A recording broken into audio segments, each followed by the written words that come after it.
Ladies and gentlemen, the very word secrecy is repugnant in a free and open society, and we are, as a people, inherently and historically opposed to secret societies, to secret oaths, and to secret proceedings.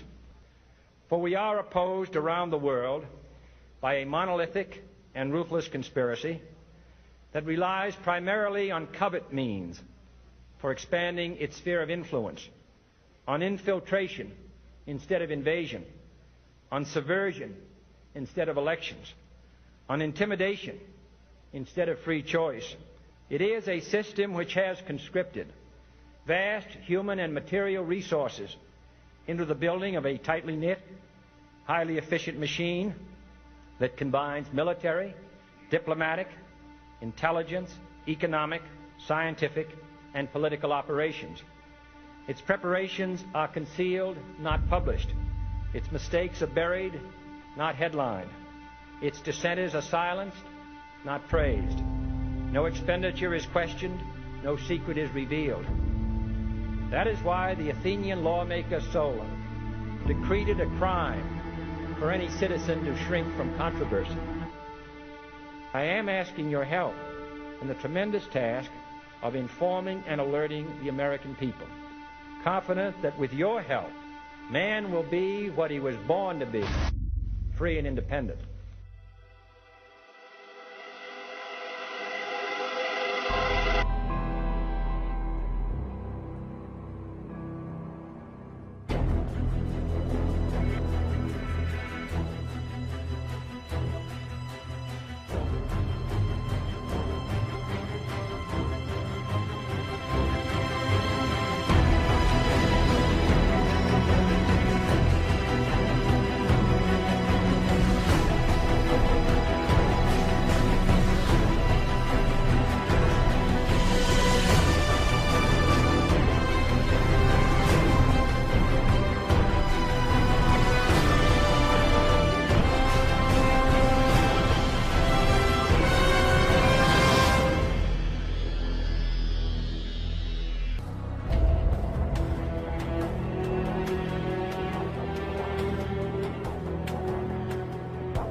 Gabriel López de Rojas fue un masón de grado 33 por el rito escocés y de grado 97 por el rito egipcio de Memphis Mizraim.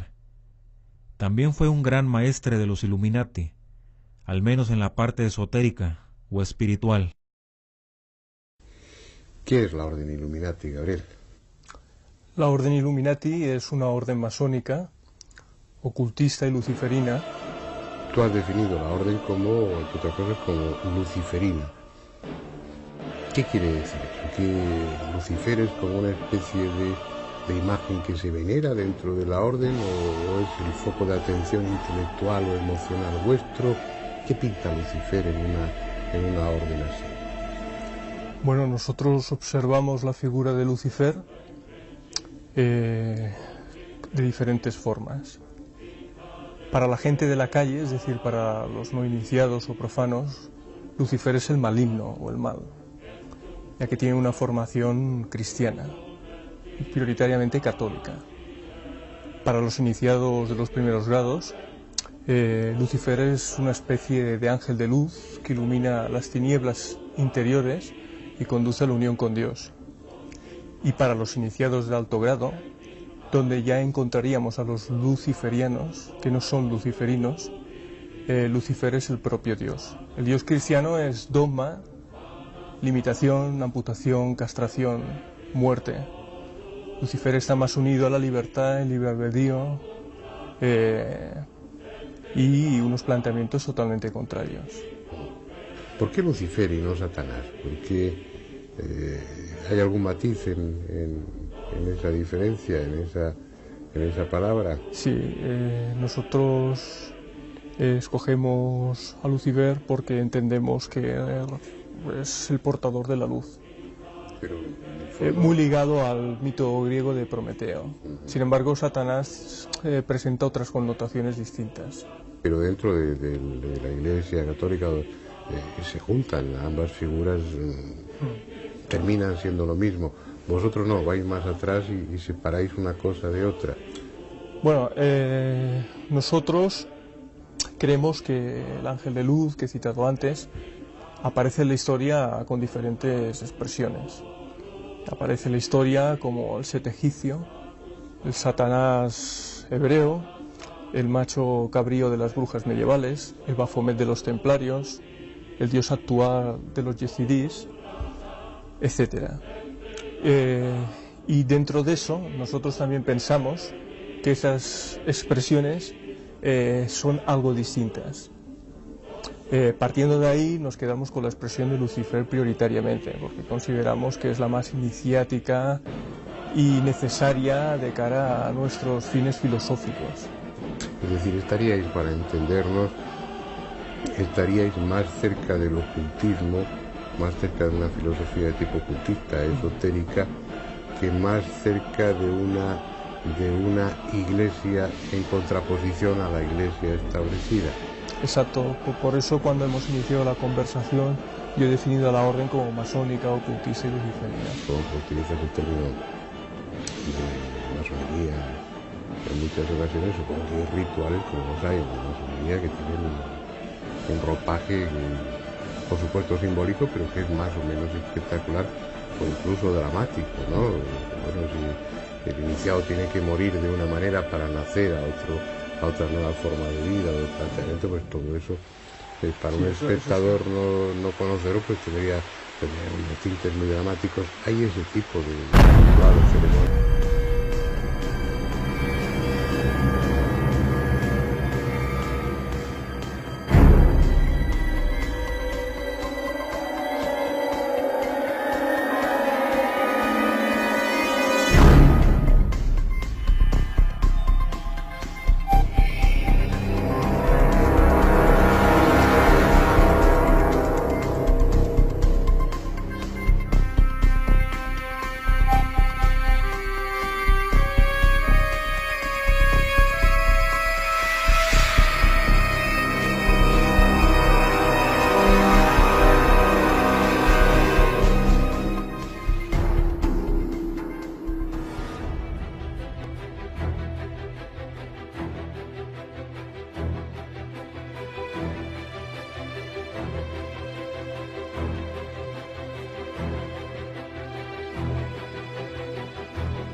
One of the gods of metal, a founding member of Metallica and the founder and frontman for Megadeth. He says he has no doubt about the devil. The greatest lie he's ever told was convincing people he doesn't exist. And you know, you see people, they think that he's like red. He's got a goatee and a pointy tail and stuff like that. He doesn't. He's very beautiful. He's an angel. Why would he look like some monster? He's capable of looking just like you. He could be in this room right now. We wouldn't know it. That's a scary thought. It's a very scary thought. Mustaine is currently on tour in Europe with what's called the Big Four, his current and former bands, plus Anthrax and Slayer. Are people right when they say that heavy metal music is infused with the power of the devil? In some cases, yes, but not in all cases, because you've got great heavy metal bands that believe in God and glorify Him. We pray every night before we go on stage. That sounds great. For a 50-year-old, you happy with it? 50-year-old man, it feels pretty damn good. He shows me a chord progression called the tritone, also known as the Devil's Interval. The Devil's Tritone is made up of these 3 notes, and this note right here drops down 1. So it goes. So listen to the difference. It just sounds evil, doesn't it? It sounds darker. Which is why the progression is used so frequently in death metal. Mustaine says he is a Christian now, but wasn't always. My mom was a Jehovah's Witness. I was brought up as a witness, and I revolted into the witchcraft because I hate.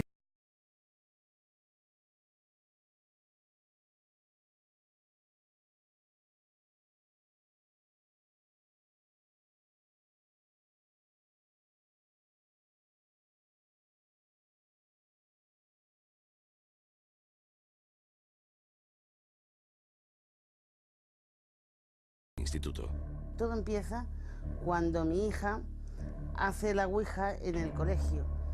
Entonces entró la profesora, rompió la tabla y al romper la tabla el vaso tenía como humo. Entonces pues se rompió el vaso y bueno, pues el humillo se le fue a mi hija a la cara. Y desde entonces mi hija hacía unas cosas muy extrañas. Desde aquella experiencia, la joven empezó a sufrir unas enigmáticas compulsiones, estados alterados de conciencia, en los que afirmaba observar figuras a su alrededor que la llamaban por su nombre. Ella dice que veía gente extraña que la llamaban, que estaban cogidos de la mano y que la estaban llamando. Pero yo desde luego la daba en la cara y empezaba: Estefanía, vuélvense, hija, venga, y ella no me hacía caso. Situaciones en las que su cuerpo parecía poseído por una fuerza sobrehumana. Cuando vieron que estaba como si fuese un perro lobo echando espuma por la boca y tirándose a sus hermanos. Durante 6 meses visitó diferentes centros de salud y ningún médico pudo certificar qué tipo de enfermedad padecía la adolescente. Le hicieron pruebas, le hicieron análisis y no sacaron nada de nada. Los médicos, nada más que me dijeron que estaba perfectamente, que no tenía nada. Y bueno, pues a mediación de eso fue todo rodando, todo rodando, y cada vez peor, y la niña iba cada vez peor, porque ya la daba en el metro, lo mismo que la daba en el autobús, o donde estuve eso, la daba. Desgraciadamente, falleció en extrañas circunstancias. Hoy, transcurridos 15 años, su muerte continúa siendo un misterio. Ocurrió el 14 de agosto de 1991. Aquel día, en este cuarto, fallecía Estefanía Gutiérrez Lázaro. Su muerte continúa siendo un misterio. Según los doctores Pedro Cabeza y Gregorio Arroyo, su muerte fue súbita y sospechosa. Desde aquella fecha, en este edificio, en esta casa, comenzaron los fenómenos paranormales. Las puertas de los armarios y habitaciones se abrían y cerraban violentamente. Los aparatos eléctricos se encendían y apagaban solos, y pequeños objetos decorativos parecían cobrar vida propia. Yo al principio no me lo creía, porque es que nunca, no he tenido miedo de nada. Y como no he tenido miedo de nada, pues yo no me he creído. Hasta la noche esa que te ha contado mi mujer, que pusimos el entresillo, la mesa, entresillo, y abrieron tanto así la puerta. La vecina de arriba no ha vuelto a entrar a ese piso más. La virulencia de los incidentes fue en aumento. Sombras y figuras etéreas comenzaron a acosar a los Gutiérrez Lázaro. Y me acosté y resulta que al cabo del rato, digo a mi marido, digo, hay algo aquí, digo, que me está presionando. Digo, y no solamente eso, digo, me está tocando los pies, digo, y aparte, digo, las manos, digo, lo que tenga desarropado me lo toca. La situación llegó a ser tan desesperada que incluso instalaron alarmas de movimiento en diferentes estancias de la casa. Decidimos poner alarmas en el pasillo porque a mí mi yerno me dijo que con eso se veía si pasaba algo, ¿no? Y una de las noches de estar puestas son una de las alarmas. Salimos al pasillo y no vimos nada. Y no pasaba nadie por el pasillo, ¿eh? Estaba solo el pasillo. La agresividad de la fenomenología llegó a quedar patente cuando una fotografía ardió sin motivo aparente, dejando intactos el marco y cristal que la sujetaban. Tenía un radiador con el taparradiador de mármol y tenía la fotografía puesta ahí. Y le dije a mi marido, ¿y la fotografía de la Estefanía? Dice, no lo sé. Y miré al suelo, digo, pero si está aquí en el suelo quemada. Digo, sí, bueno, estaba boca abajo. Y la puse yo bien. Y estaba el cristal bien, normal. Y el marco, lo del marco, igual, estaba normal. Bueno, pues no se quemó nada. El 27 de noviembre de 1992, la comisaría de Vallecas Moratalaz recibió una llamada sorprendente. En la calle Luis Marín se estaban produciendo fenómenos paranormales. Una pareja de la policía armada, un inspector y un psicólogo. Fueron a ver lo que pasaba. Entraron a casa, entraron a casa. Los dos policías se quedaron con mi mujer en el salón. El inspector y el psicólogo nos metimos a la habitación donde la dio eso a mi hija.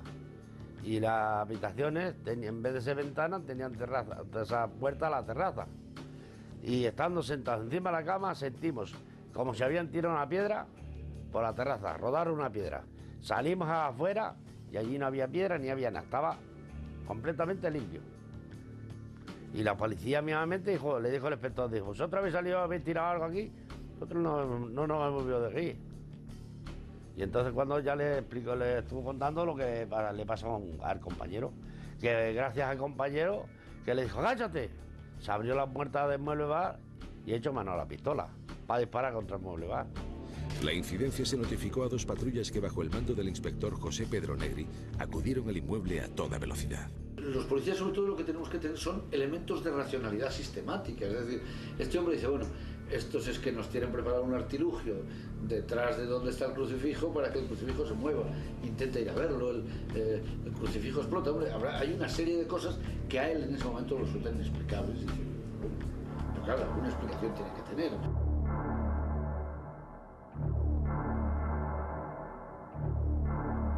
El resumen de lo acontecido aquella madrugada en aquel domicilio quedó reflejado en un informe oficial que ha pasado a los anales de la historia paranormal de nuestro país. Ningún otro caso ha superado el denominado desde entonces Expediente Vallecas.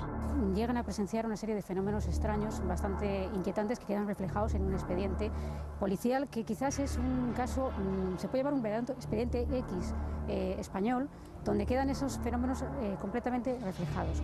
Desde hace 7 meses, la familia Gutiérrez Lázaro ha encontrado la tranquilidad tras vender su vivienda y mudarse a un nuevo hogar. Desde que nos hemos venido, el 6 de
instituto. Todo empieza cuando mi hija hace la ouija en el colegio. Entonces entró la profesora, rompió la tabla y al romper la tabla el vaso tenía como humo. Entonces pues se rompió el vaso y bueno, pues el humillo se le fue a mi hija a la cara y desde entonces mi hija hacía unas cosas muy extrañas. Desde aquella experiencia, la joven empezó a sufrir unas enigmáticas convulsiones, estados alterados de conciencia, en los que afirmaba observar figuras a su alrededor que la llamaban por su nombre. Ella dice que veía gente extraña que la llamaban, que estaban cogidos de la mano y que la estaban llamando. Pero yo desde luego la daba en la cara y empezaba: Estefanía, Estefanía, vuelven, sí, hija, venga. Y ella no me hacía caso. Situaciones en las que su cuerpo parecía poseído por una fuerza sobrehumana. Cuando vieron que estaba como si fuese un perro lobo echando espuma por la boca y tirándose a sus hermanos. Durante 6 meses visitó diferentes centros de salud y ningún médico pudo certificar qué tipo de enfermedad padecía la adolescente.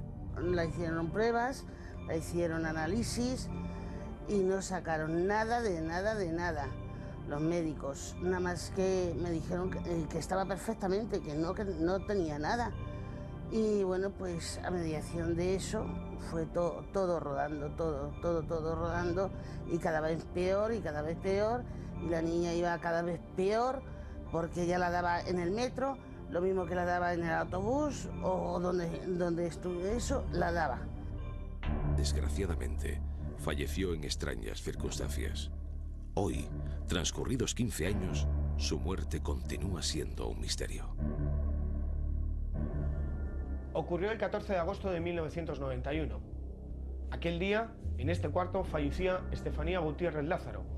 Su muerte continúa siendo un misterio. Según los doctores Pedro Cabeza y Gregorio Arroyo, su muerte fue súbita y sospechosa. Desde aquella fecha, en este edificio, en esta casa, comenzaron los fenómenos paranormales. Las puertas de los armarios y habitaciones se abrían y cerraban violentamente. Los aparatos eléctricos se encendían y apagaban solos, y pequeños objetos decorativos parecían cobrar vida propia. Yo al principio no me lo creía, porque es que nunca, no he tenido miedo de nada. Y como no he tenido miedo de nada, pues yo no me lo he creído.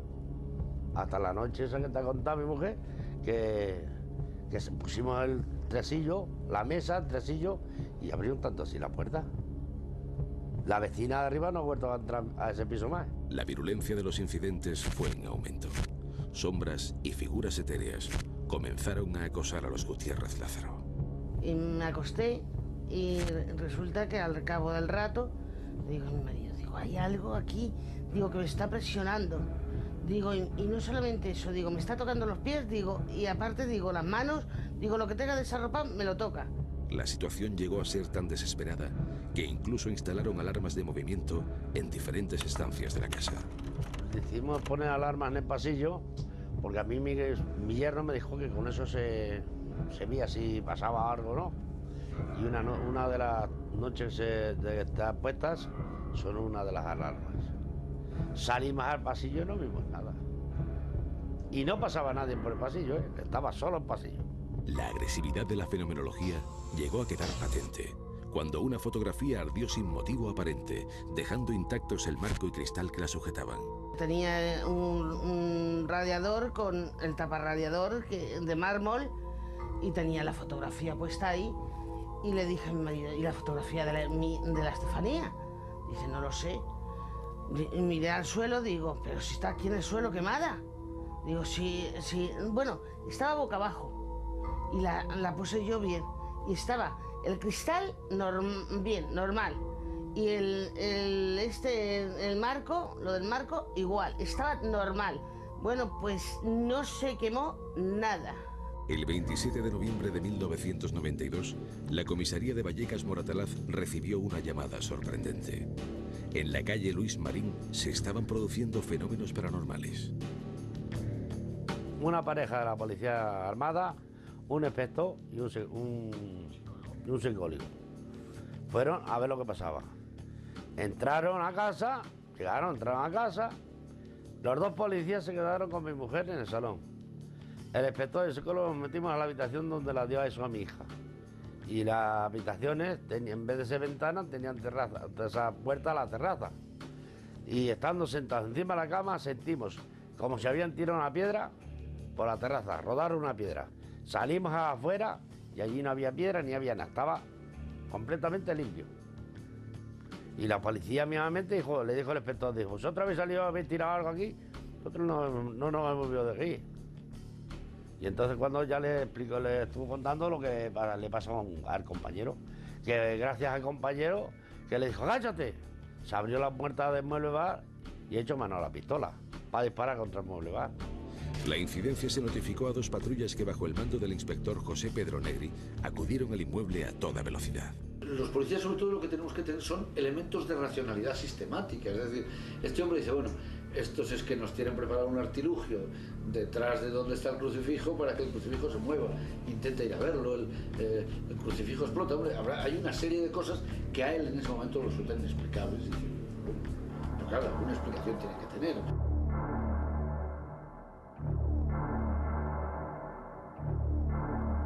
El resumen de lo acontecido aquella madrugada en aquel domicilio quedó reflejado en un informe oficial que ha pasado a los anales de la historia paranormal de nuestro país.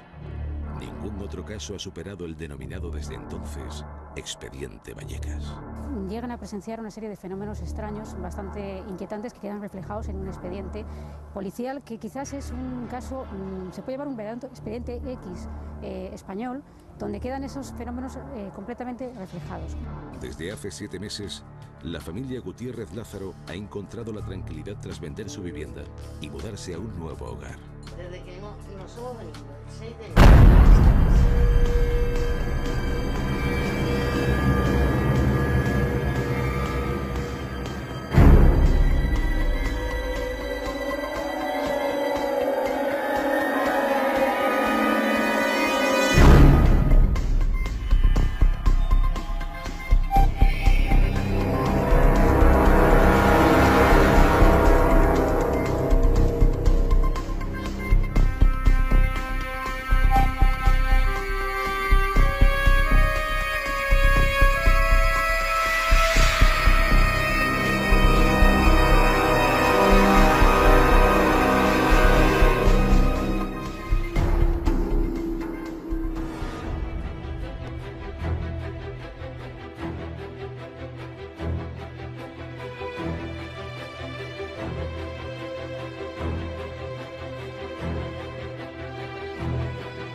y vi tronos, y se sentaron sobre ellos los que recibieron facultad de juzgar, y vi las almas de los decapitados por causa del testimonio de Jesús y por la palabra de Dios, los que no habían adorado a la bestia ni a su imagen, y que no recibieron la marca en sus frentes ni en sus manos, y vivieron y reinaron con Cristo 1000 años. Apocalipsis capítulo 20 versículo 4.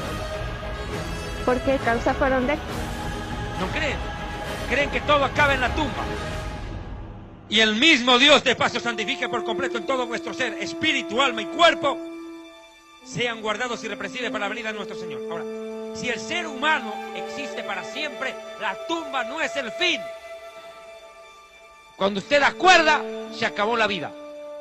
Los jóvenes vivimos para soñar, los viejos viven para recordar. Y cuando empiezan a recordar se da cuenta que la vida pasó tan rápido. 70 años y la vida se les fue. De un momento a otro miran y ya tienen hasta bisnietos. Y dicen, ¿qué hago acá? ¿Cómo es que llegué? Somos como la niebla que hoy está y mañana desaparece. Somos como la flor que hoy está y mañana se marchita. No desaprovecha esta oportunidad porque tal vez la hora de morir ha llegado para ti. La gente piensa que se puede burlar del infierno. La gente piensa que el infierno no existe. Pero están equivocados. Geológicamente la ciencia demuestra que el infierno existe. El planeta Tierra tiene 3 capas. La costra, el manto y el núcleo. Y pido a los camarógrafos enfóquense en este momento en el mensaje acá. Esto es importante lo que voy a predicar. Escuchen bien. El planeta Tierra científica, geológicamente demuestra la existencia del infierno. El planeta Tierra tiene 3 capas. La costra, que es la parte habitable para el ser humano, abarca entre 10 a 70 kilómetros de espesura. Estoy en la página 275 del libro Historia del Futuro. El manto, que es la parte interna de la Tierra, la parte media, se divide en manto inferior y manto superior. Se compone de silicios y silicatos. La profundidad del manto de la Tierra abarca los 3.000 kilómetros para abajo. 3.000. Pero escuche, en el centro del planeta Tierra hay un lugar que los geólogos le llaman la endósfera, el núcleo de la Tierra, el corazón del planeta, así lo llaman. Y sabe, está a 6.000 kilómetros de profundidad. 6.000 kilómetros de profundidad de la superficie. Aquí abajo está la endósfera. Es un gigantesco yacimiento de acero derretido a 11.000 grados de calor. 11.000 grados centígrados. ¿Sabe qué? Ahí el hierro, el acero, se vuelve vapor. Terrible. El calor es intenso. 11.000 grados centígrados. ¿Y sabe qué? Hasta allí descendió Jesús. Jesús dijo, Mateo 12, 39, 40, textual, así como Jonás estuvo en el centro, en el vientre del gran pez, 3 días y 3 noches, es necesario que el Hijo del Hombre esté 3 días y 3 noches en el corazón de la tierra. ¿Dónde? En la endósfera, en el núcleo. En pocas palabras, el infierno del cual habló Jesús está en el núcleo de la tierra, en la endósfera. Los geólogos han descubierto esto. ¿Cómo presentar esto? Yo creo con los sonidos directamente.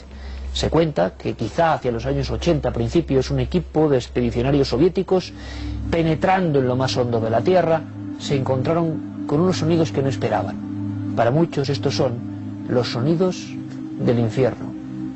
Estén atentos, por favor.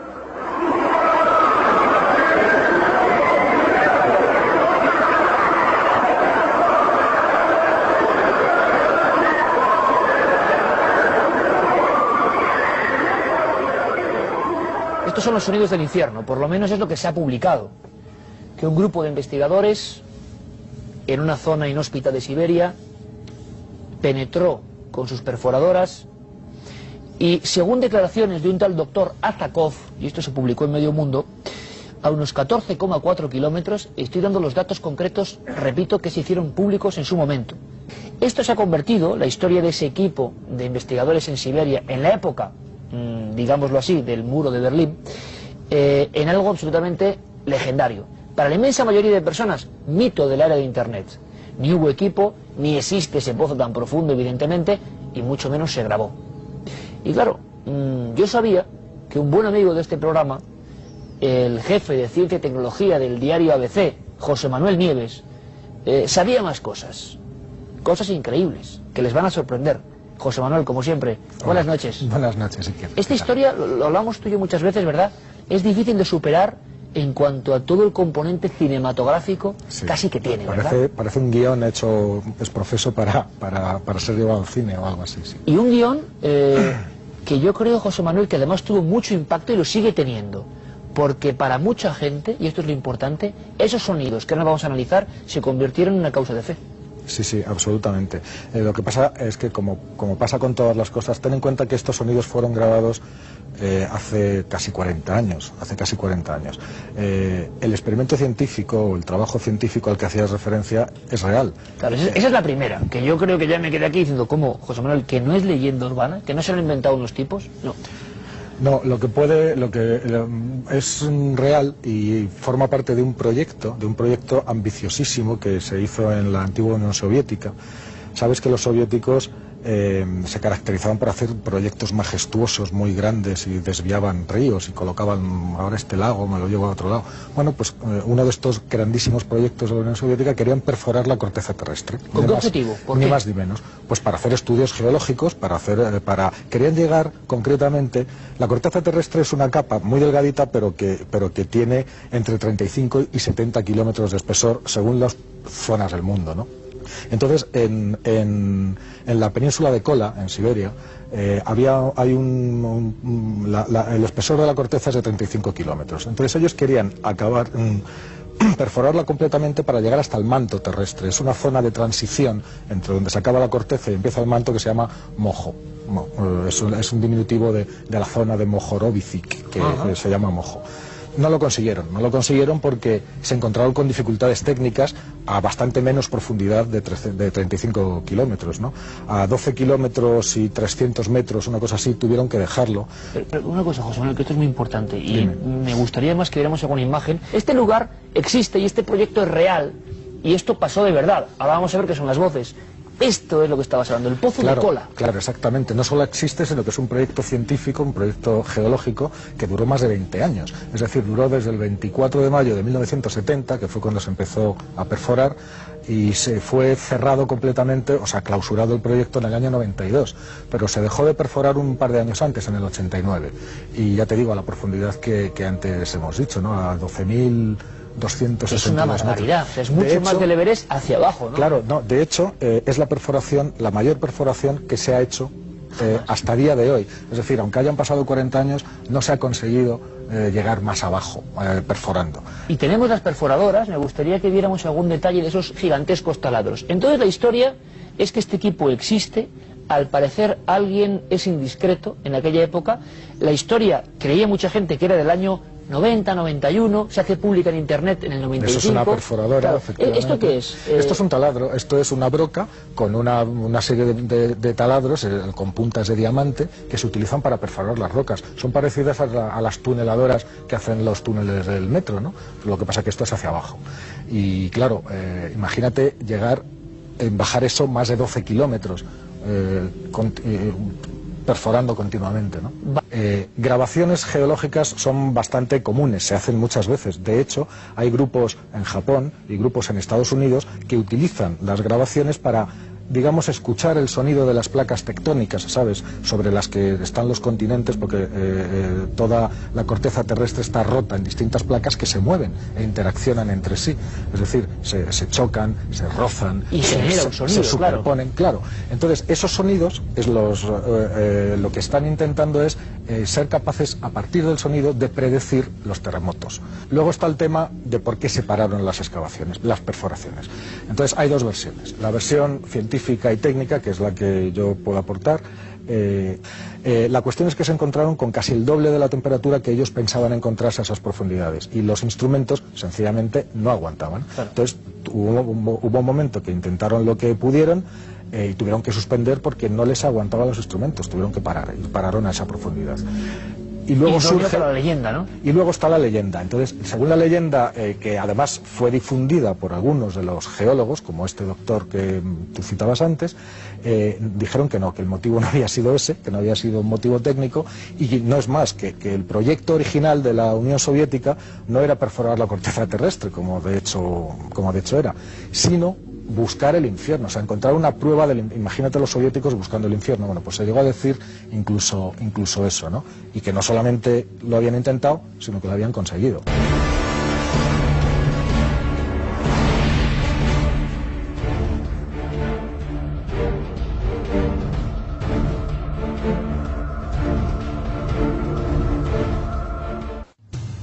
El Ministerio Evangelístico Internacional Kemoshá, Santidad, presenta Jerusalén y la Tierra Prometida, el plan de Dios para Israel y el fin de los tiempos en Historia del Futuro, porque para Dios el futuro es historia.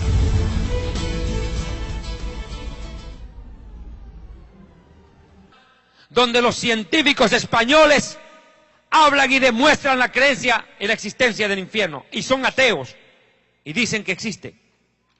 Mi amigo, la gente piensa que el infierno no existe. Sin embargo, la Biblia dice que el centro de la tierra está lleno de fuego.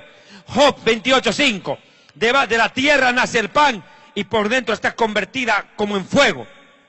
Job 26:5-7. Las sombras tiemblan en lo profundo de los mares y todo cuanto en ellos mora.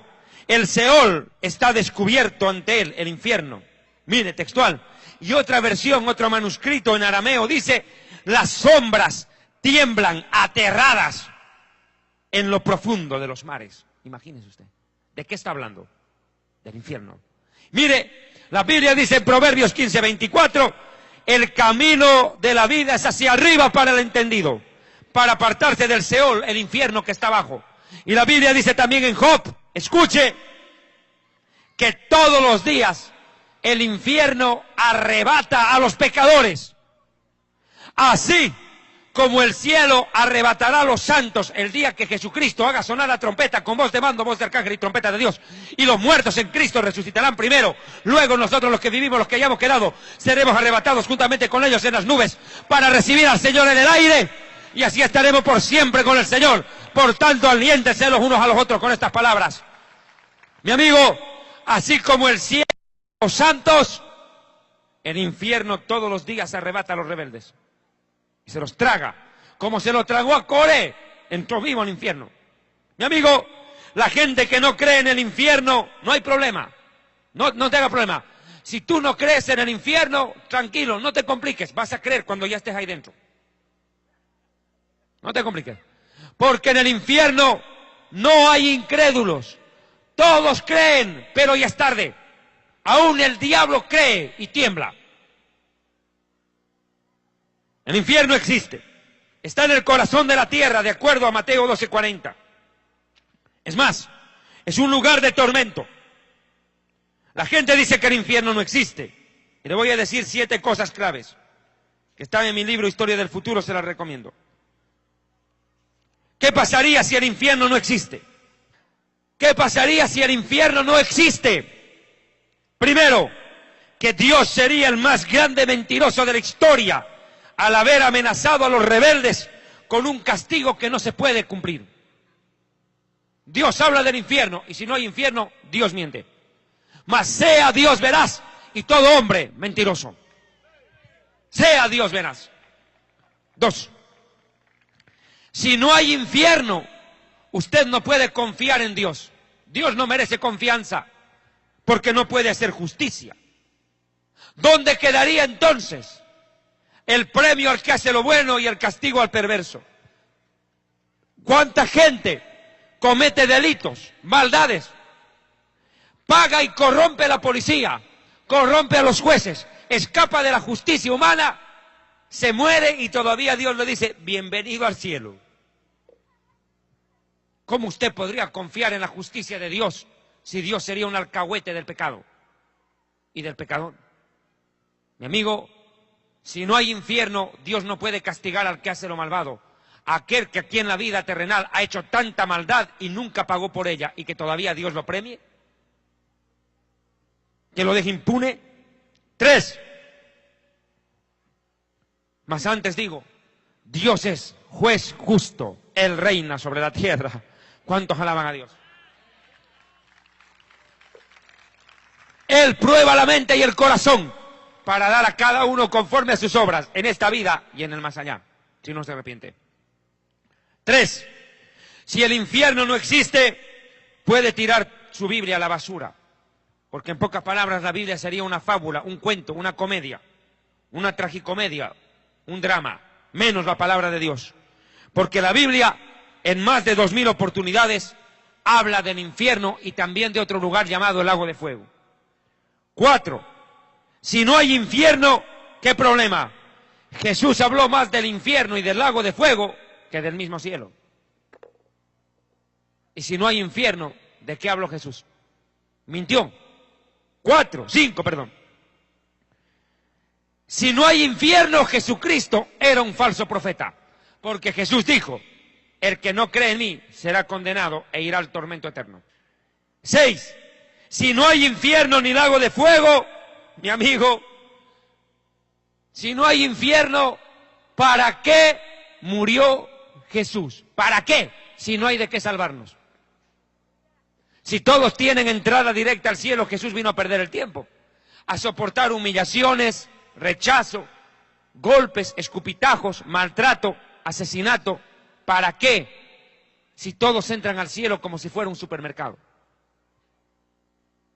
Qué grave problema. 7. Si no hay infierno, vámonos a chupar, compadre, ¿qué hacemos aquí? Claro, vamos a la cantina, vamos al prostíbulo, vamos a fornicar, vamos a adulterar, vamos a emborracharnos, vamos a drogarnos. La vida es un carnaval, azúcar, negrito. Ahora dice azufre, diablito. Pues toca, mijo. Claro, si no hay infierno, ¿qué sentido tiene orar, ayunar, buscar el rostro de Dios, obedecer a Dios y su palabra, tratar de vivir en santidad, apegado a la voluntad perfecta de Dios? ¿Para qué? Si siendo perverso, rebelde y malvado, Dios igual te va a premiar con el cielo si no hay infierno. 8. Si no hay infierno, ¿quién sabe? Tampoco hay cielo. Entonces comamos y bebamos que mañana moriremos. Como no hay cielo ni infierno, todo se acabó acá. ¿Les parece esto? Y 9. Los que no creen en el infierno no tienen derecho a creer en el paraíso. Así de simple. Y 10. Lo que te dije, si no crees en el infierno, tranquilo, vas a creer cuando estés ahí. Yo quiero irme al infierno, allá están mis amigos, la voy a pasar chévere allá, dijo uno. Anda nomás, tu amigo Satanás te espera. El único que le va a pasar chévere es él contigo, no tú con él. Mis hermanos, el tiempo del fin de este primer mensaje ha llegado. En este libro Historia del Futuro he detallado en más de 40 hojas el tema de la vida después de la muerte. Créame, le soy sincero, apenas he podido dar la introducción del tema, apenas.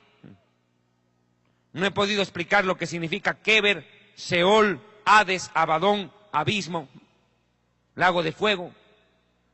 ¿Usted quiere saber dónde está el lago de fuego? La Biblia no lo dice. La Biblia dice dónde está el infierno, no dice dónde está el lago de fuego. ¿Usted quiere saberlo? Pues sencillo, desobedezca a Dios y váyase. Ahí va a conocer. Ahí la va a pasar chévere. Pero, y acaba en serio, hermanos, hermanas hondureñas, Dios le ama. Y así como hay un lugar de condenación real, de donde miles de millones de personas quisieran escapar un segundo para pedirle perdón a Dios y ser salvos. Una sola oportunidad esperan y no llegará jamás. Hoy Dios te da la oportunidad aquí, en vida, porque la cosa es aquí, mijito. de que seas salvo. Que seas salvo. Porque la paga del pecado es muerte, mas la dádiva de Dios es vida eterna en Cristo Jesús. Y Jesús dijo, yo soy la vida. El que cree en mí tiene vida eterna. Yo he venido para que ustedes tengan vida y vida en abundancia. Buscadme y viviréis.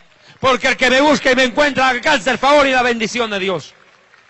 Buscad al Señor en tanto pueda ser hallado. Llamadle en tanto está cercano. Dejen impío su camino, el rebelde. Apártese de su maldad y vuélvase a Dios, el cual será amplio en perdonar. Si tú has venido en esta noche, hondureño, hondureña, catracho, arrepiéntete. Dios te ama. Dios me mandó a decirte a ti que te ama. Y que Dios quiere que seas salvo. Que disfrutes de la vida eterna. Si tu vida es un infierno hasta ahora es porque tú la convertiste en un infierno por no obedecer a Dios y su palabra. Pero el día que te vengas a Dios, que te vuelques a Dios, Dios tendrá de ti misericordia, te va a perdonar, te va a limpiar, te va a lavar y te dará la oportunidad que tanto necesitas para ser diferente, una nueva persona, una nueva criatura, cambiar tu vida y cambiar la de tu familia. Da el primer paso esta noche, Dios te está llamando. No eres tú el que estás buscando a Dios, es Dios el que te está buscando y te dice, ven en pos de mí. Ven a mí. Dios te está llamando. Dios quiere que te arrepientas. Dios quiere darte una nueva oportunidad. El Espíritu Santo te está hablando a tu corazón. Dice el Señor, si oyes hoy su voz, no endurezcas tu corazón. Dios te está llamando donde quiera que tú estés. En tantos países del mundo donde nos sintonizan historiadelfuturo.tv, medios de comunicación. Donde quiera que usted esté escuchando este mensaje, corra al altar, arrepiéntase, arrodíllese y pídale perdón a Dios, el cual será amplio en perdonar. Dios es grande en misericordia, se duele del castigo.